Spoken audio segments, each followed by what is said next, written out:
You ever feel like your life is kind of in the balance of two different things? Like there's kind of two different extremes of it.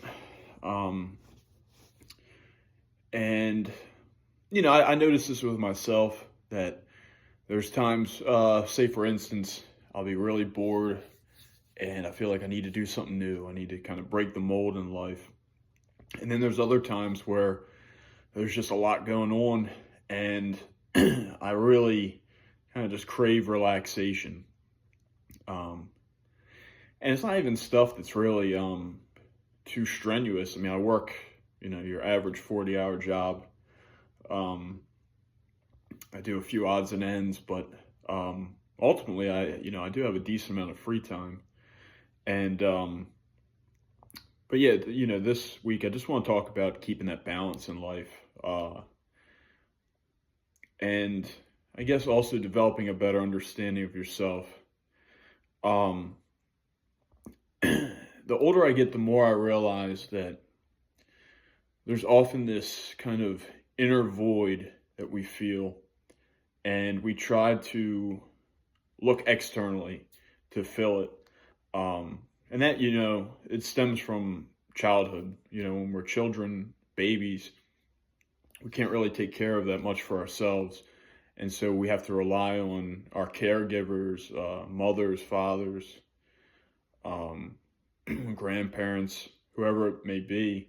We rely on that. So at an early age, we learn to um, externalize. And the older I get, the more I realize a lot of these things that I kind of can project out into the world, frustrations, or, if I'm stressed, if I'm angry, I can very easily take it out on, the person in front of me that has really nothing to do with what's going on in my life. um, so, I'm learning to be a little bit more mindful of that. And I've never really been one to kirk out on people like that.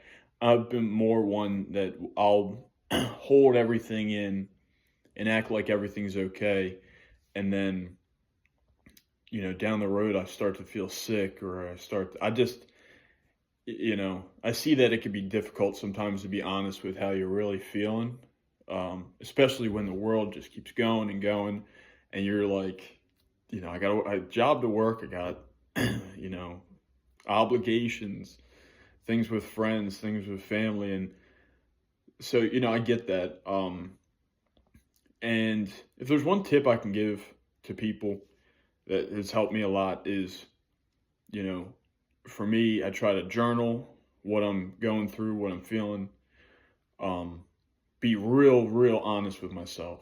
I began to realize that, at least in my own life, I can see that there's times where I try to justify things, um, like, oh, this person acted this way, so that's why I acted that way. Um, and, as I learned more and read more about life and began to look at different perspectives, I realized that that's kind of a cop out in a sense where you're giving up your own power to someone else because they provoked you. Um, and, I think we all have this power within ourselves to do the right thing, to stand up against what's wrong, to ultimately, one of the biggest powers that we have is to forgive others, and not just others, but forgive ourselves for the moments where we fell short or we didn't feel like we were enough. The moments we feel shame or, even anger.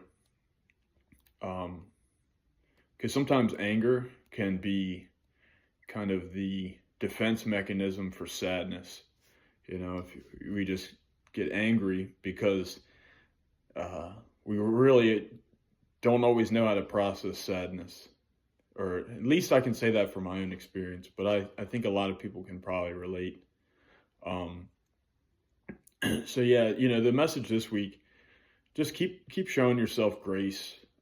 Keep showing yourself that love that so many people desire in life, that we can tend to idealize in external relationships, whether it be a romantic partner, whether it be family dynamics, friends.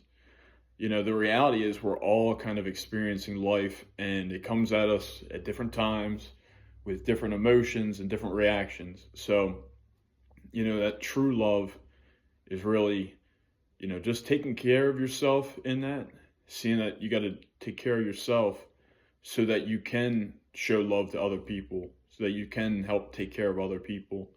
And trust me, I know it's not an easy task. And I know that, there's a lot going on in the world right now.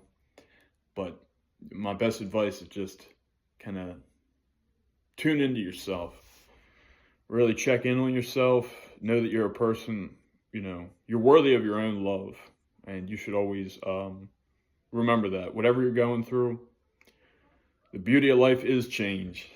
It can be frustrating with certain changes, but there's a beauty to change. And I think if you really believe it and work with yourself and trust, learn how to trust in life, that you'll see these changes are actually to your benefit and making something great happen in your life. So on that note, I'm going to close it out. Hope you all have a blessed evening.